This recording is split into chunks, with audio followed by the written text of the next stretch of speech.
Amis du LaTeX, bonjour. Aujourd'hui, on se retrouve pour parler d'image, insertion d'une image dans un document LaTeX.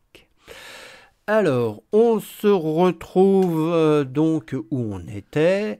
Vous voyez ici, on a notre préambule qu'on avait déporté la dernière fois. Mon document maître est ici. Qu'est-ce qu'on avait fait aussi la dernière fois? Eh bien, on avait créé un dossier image ici dans lequel on avait enregistré nos images. Et d'ailleurs, vous l'avez vu rapidement, j'ai rajouté deux images à mon image LaTeX, une image linux.png et une image lua-latex.png. Pour vous entraîner, bien sûr, n'importe quelle image convient. Alors, si je reprends ça, je vois que mon image ici, eh ben, elle est trop grande pour ma feuille. Quand je fais include graphique, il n'essaye pas de lui-même d'adapter la taille de l'image à ma feuille. Pour cela, on a plusieurs options. Donc, pour adapter l'image à ma feuille, alors je peux jouer sur la largeur. Hop, je peux lui dire, mettons, 5 cm.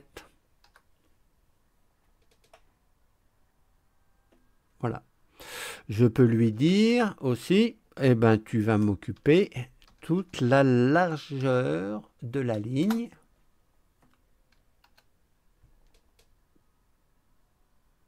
Voilà.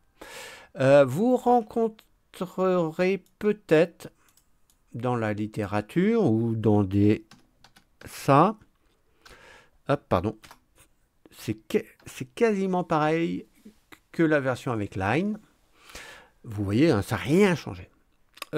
Faut faire attention avec ça quand vous avez plusieurs colonnes. Quand vous avez plusieurs colonnes, si vous voulez que votre image occupe toute la largeur d'une colonne, ça, c'est pas bon du tout. Text width, ça signifie la largeur de ma feuille. Donc, pas de ma ligne. Hein, une ligne d'une colonne, c'est une demi-ligne en quelque sorte. Donc, je vous suggère vraiment d'adopter line et pas texte. Voilà. Alors, je peux lui dire d'occuper 50%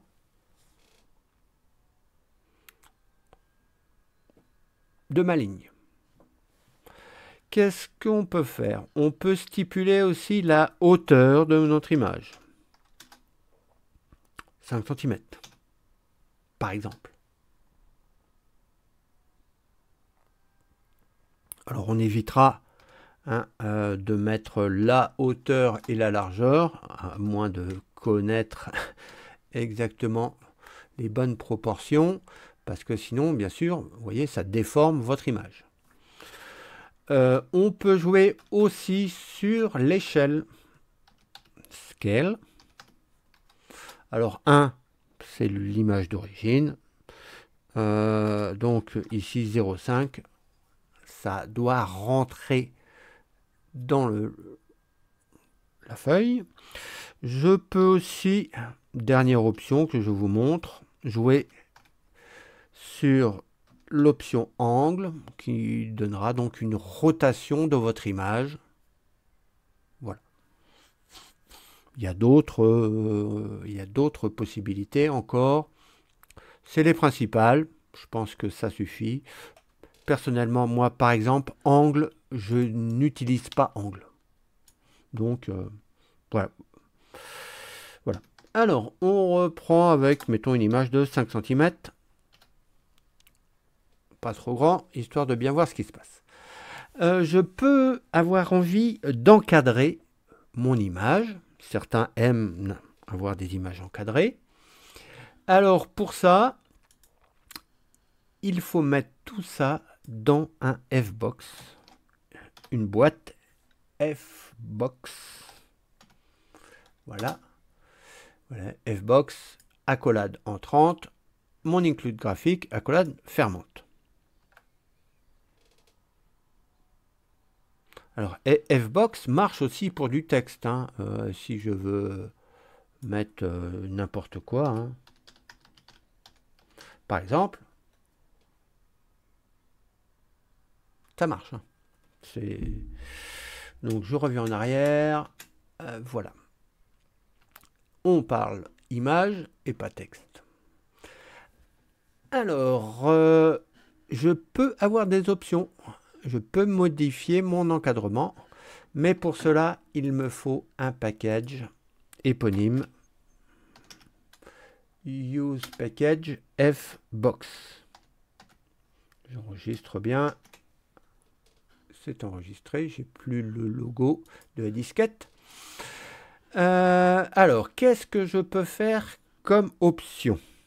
Alors, je mets des crochets et je vais mettre mes différentes options qui peuvent se cumuler à l'intérieur. Je peux indiquer quel des 4 traits je peux afficher. Celui du haut, celui du bas, de droite, de gauche. Alors, en anglais, hein, top, bottom, right et left. Alors, par exemple, ici, top et bottom m'affichera que le haut et le bas. Je peux augmenter l'épaisseur du trait. Box rule, mettons 4 points.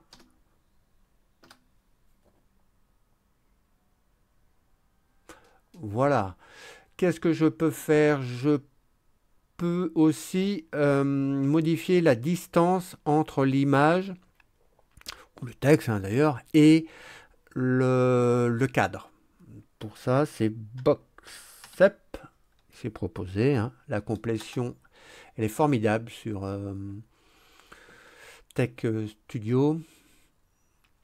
Allez, on va mettre 10 points en plus. Normalement, ça devrait écarter. Voilà. Je peux choisir la couleur de chacun des traits. Mettons le trait du haut, T, top, color. Et T color, je vais mettre la couleur, mettons rouge.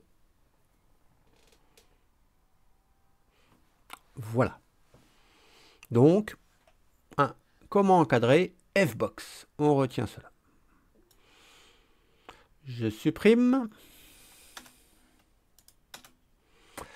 Et je vais mettre un petit texte avant, un petit texte après. Et on va regarder ce qui se passe. Voilà.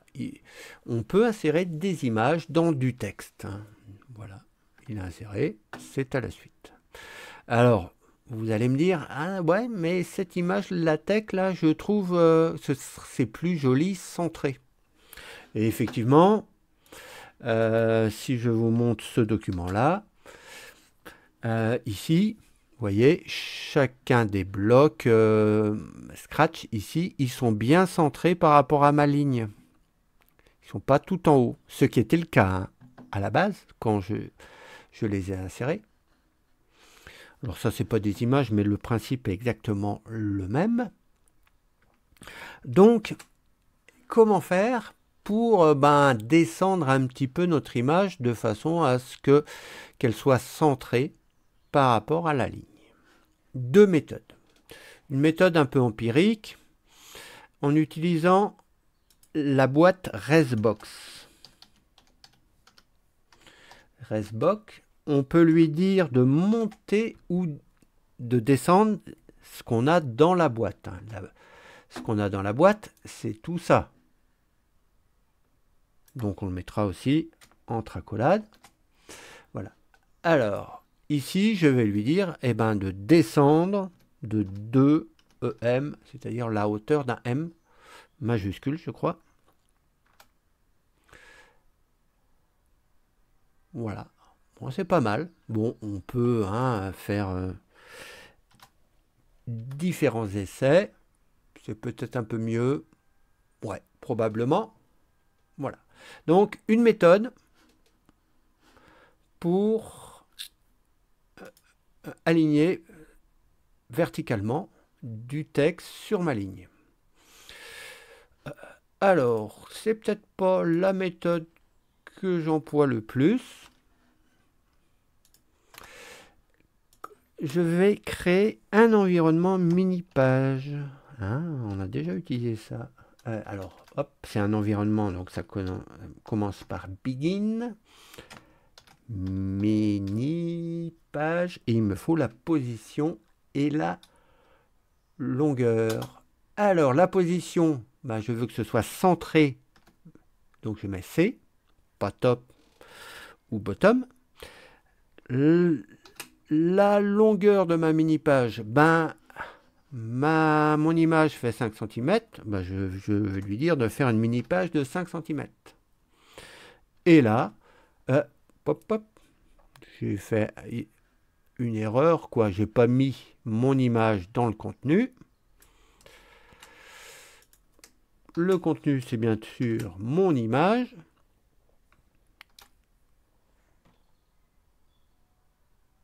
Et vous voyez, ça centre bien.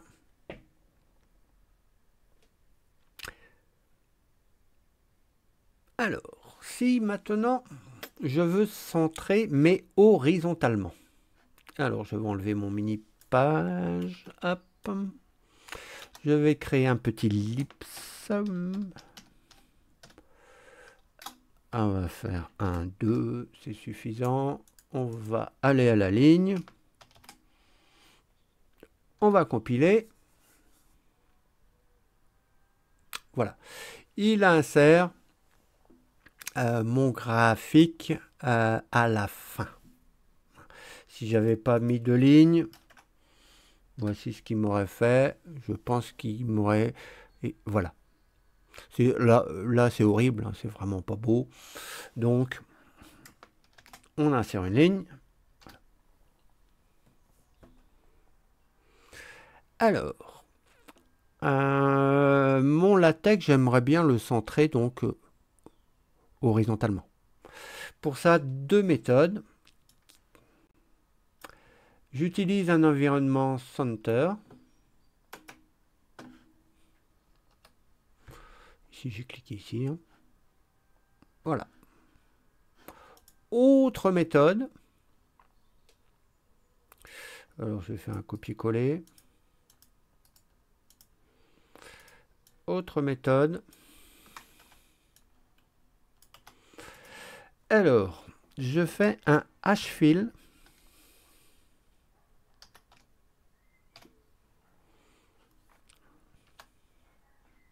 Alors ça, j'ai pas besoin. Voilà. Hop, je fais un H-fill.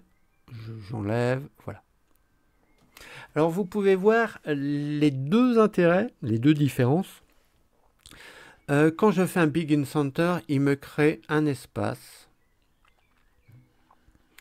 pour faire joli entre mon paragraphe et mon image. Avec H-fill, ce n'est pas le cas. Dans la ligne d'en dessous, directement, il met mon image. Alors, parfois, vous allez vous dire, ah, mais mon H-fill marche pas. Voici un cas de figure où il ne marche pas.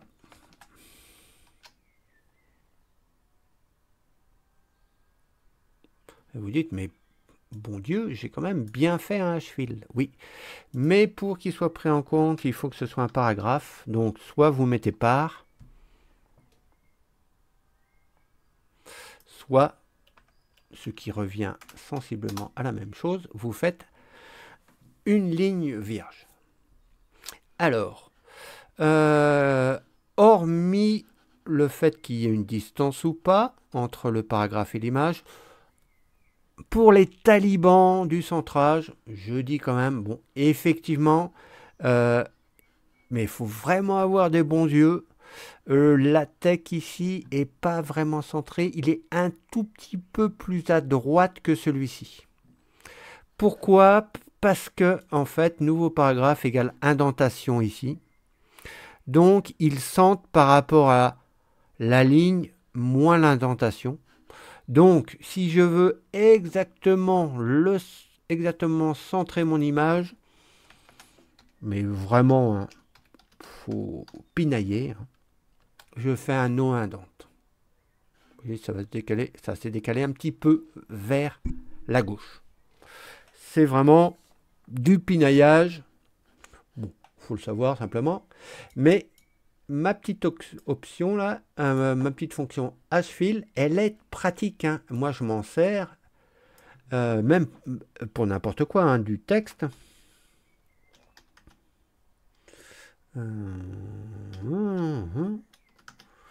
Mettons, là, ça va me centrer mon texte.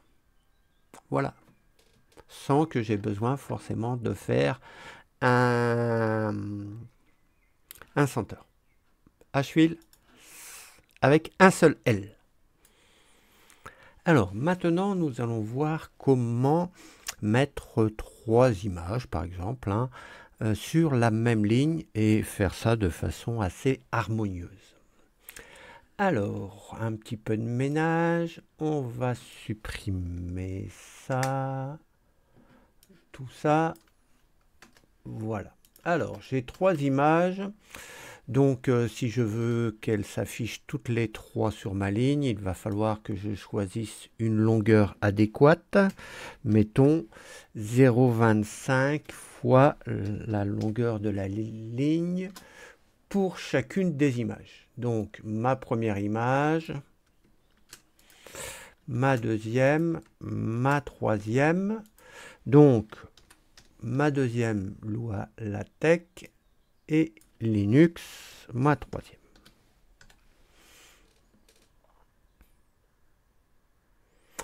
Voilà.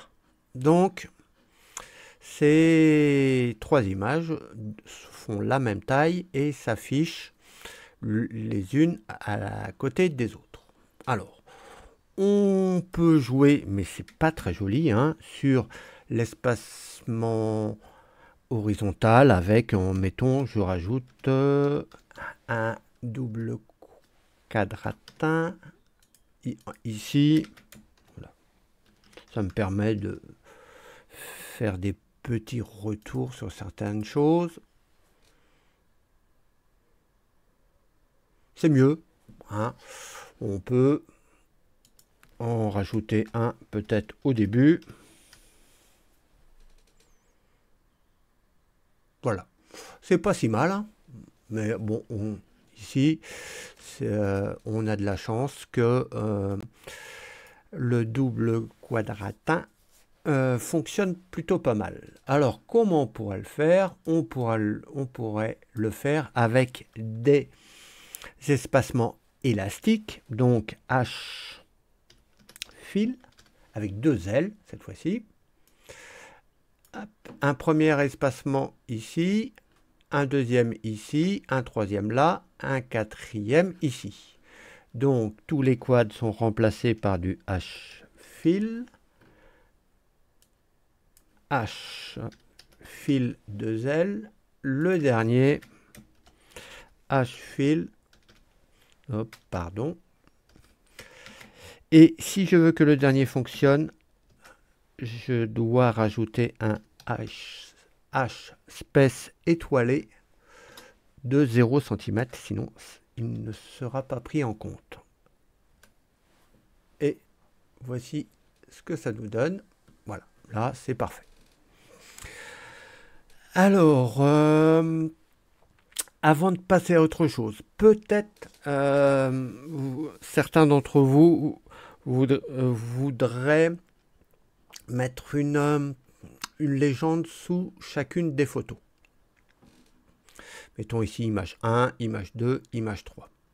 Alors, je pourrais faire pareil que là. Hfill image 1.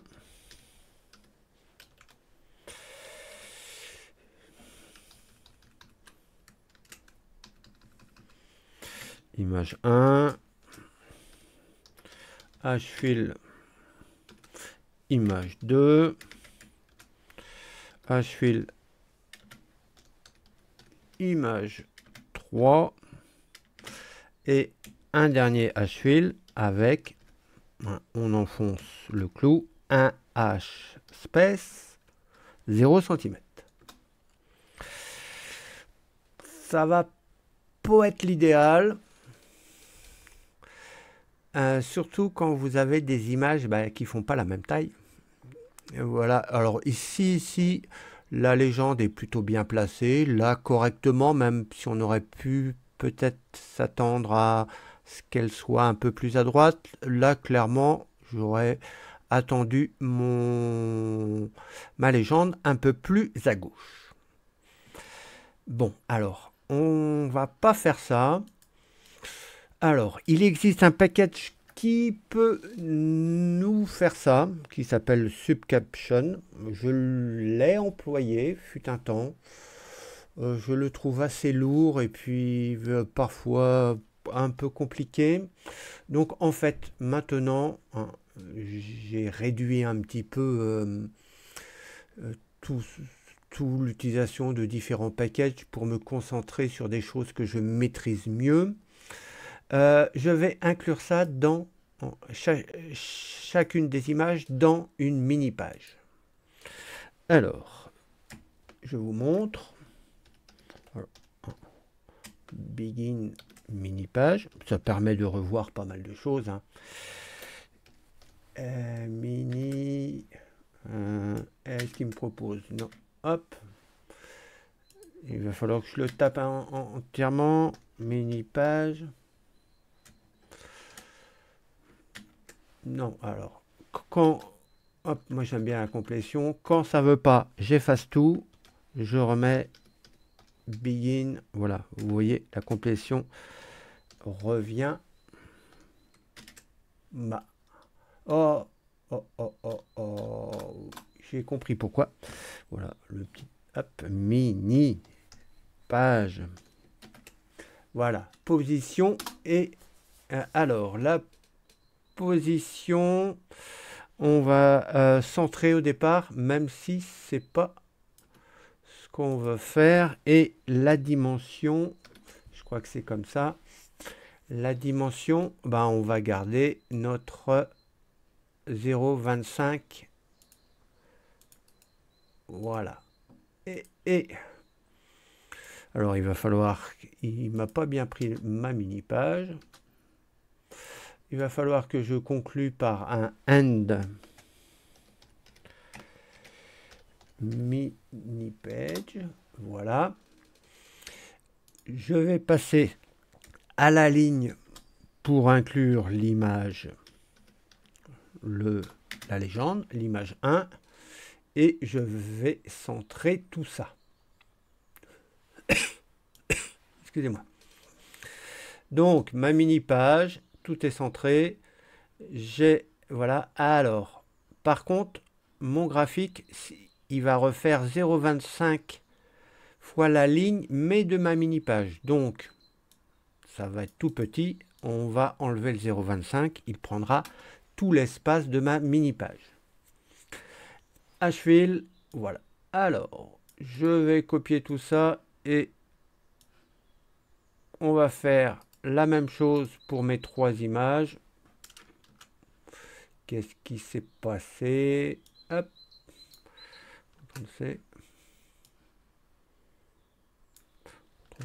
Voilà.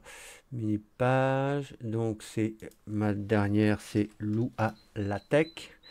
Et au final, ma dernière image, pas ma dernière page, c'est Linux. Il faut que je change image 1, image 2, image 3. Voilà. Alors, on peut un petit peu mettre de l'ordre pour que ce soit plus clair. Vous voyez, j'ai une mini page, un centre.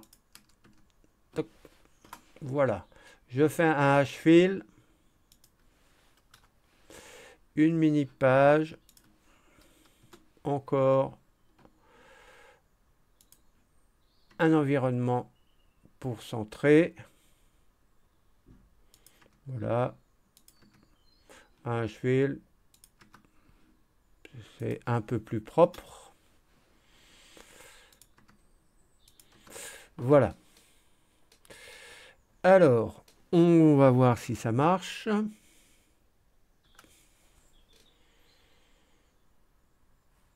ça a marché, j'ai pas fait d'erreur.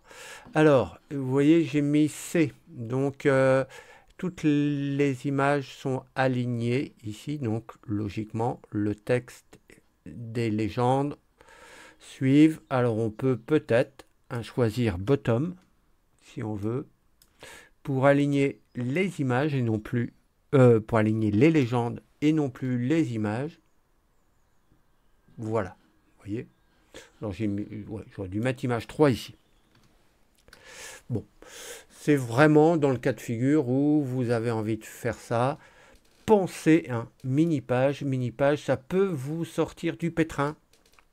C'est quand même bien pratique. Alors, maintenant, on va voir comment insérer dans deux colonnes une image. Alors, grand nettoyage, on supprime ça, on garde mon image LaTeX. Voilà. Alors, on va faire un multicolonne. Begin, vous le savez, l'environnement. Ah non. Begin, l'environnement multi-col. Ça apparaissait pas, j'ai fait un CTRL V. Si vous suivez, vous le savez déjà. Donc, multicolonne, je vais mettre du texte. Donc, je fais un paragraphe aléatoire. L'Ipson, on va prendre 1, 3, mettons. Et on va insérer, voilà, mon image.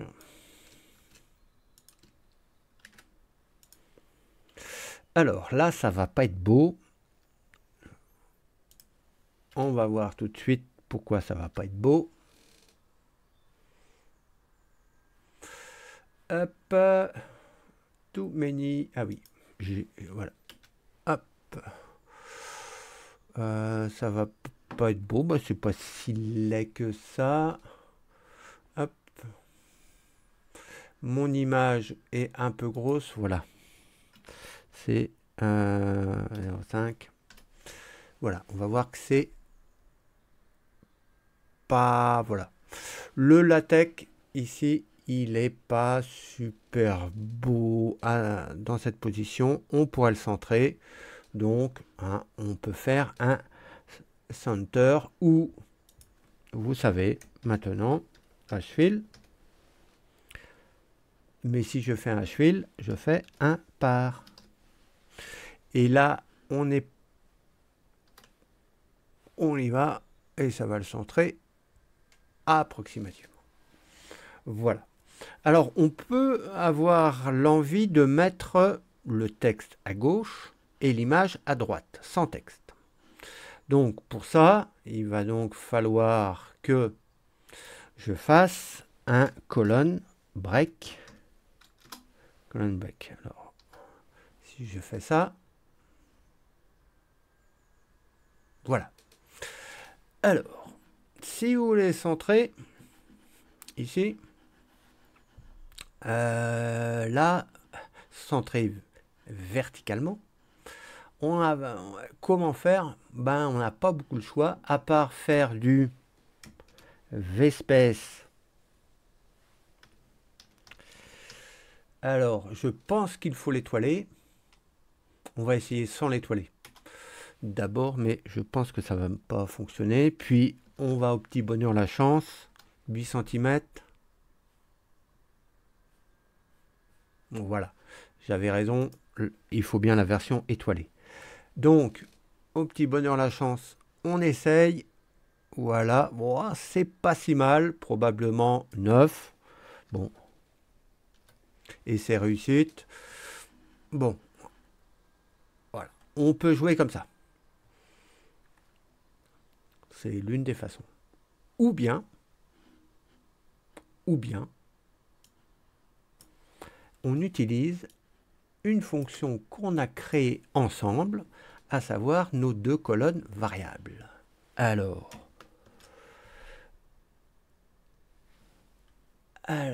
ça commence, hein, on sait, qu'on avait tout écrit par col et on voit tout col, tout var. Voilà.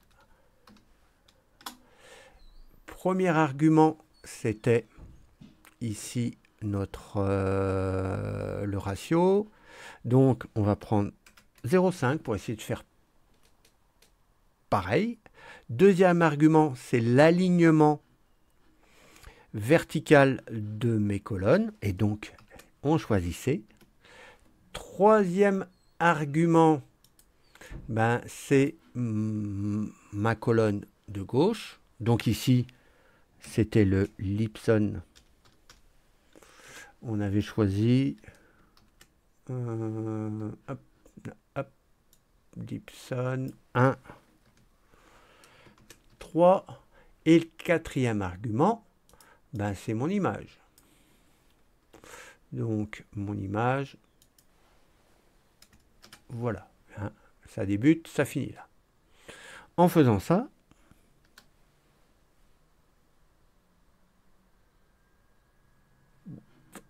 voilà. Alors là, ça ne l'a pas centré. Voilà. Parce que j'ai enlevé du H-fill. Alors, est-ce qu'il fonctionne? Alors, c'est H-fill, c'est un peu particulier. Voilà. Donc, ici, il fonctionne. Et on est sûr que c'est au milieu. C'est exactement pareil. Hein. Voilà. Mais au moins, c'est précis. Ça peut être utile. Donc, je m'en sers. Une dernière façon d'insérer une image que je n'emploie plus guère. C'est en utilisant un package wrap figure. Alors, il faut que j'insère ça. J'appelle mon package, donc wrap. Hop, hop, hop. Wrap. Bon, décidément. Wrap figure. Il y en a deux. Alors, le deuxième, c'est un fork du premier, visiblement. J'ai été voir. J'ai testé les deux. Par rapport à ce que je faisais, c'était pareil. Donc, bon, mettons le 2. On enregistre. CTRL S. Alors, comment ça marche et à quoi ça sert? On va d'abord déclarer notre wrap figure. Donc, un environnement begin wrap figure, vous voyez. Hein, on s'est proposé. Quand même, en cas général, elle fonctionne très bien, cette complétion. Alors, la position, ce sera gauche ou droite, L ou right. Allez, on va le mettre right. La largeur, eh ben, on va essayer 0,3 line. Voilà. Là-dedans, eh ben, dans nos voies de figure, on va mettre notre image. Pour la centrer, on pourrait faire un H-fill, mais on peut faire en écrivant centering. Ça va marcher ici. Ensuite, voilà, je mets après. Il faut toujours faire ça en premier. Je mets après tout le texte. Alors ici, pas de L majuscule. 1, 3. Et vous allez voir, ah, j'ai fait une petite erreur. Là, mon image va être toute petite. C'est que, hop, la largeur de mon image va correspondre à ça. Si je mets encore 0,25, ce sera 0,25 de ça. Elle sera pas grande, mon image. Et voici ce que ça nous donne. Hop, j'ai fait une erreur. J'ai dû oublier quelque chose. Alors, j'ai dû mettre un... Oui, j'ai mis une accolade. Voici ce que ça me fait. Vous voyez, ça insère notre image dans un texte. Si j'avais mis L, ici, et 0,5, voilà. Ça peut être intéressant. Je me répète, il faut d'abord faire la wrap figure, puis après mettre tout le paragraphe. Voilà. Une des dernières façons d'insérer. Voilà. Bon, je ne l'emploie plus, mais ça peut être intéressant de le savoir. Bien, la prochaine fois, on va parler tableau. Et je vous dis, amis du LaTeX, au revoir.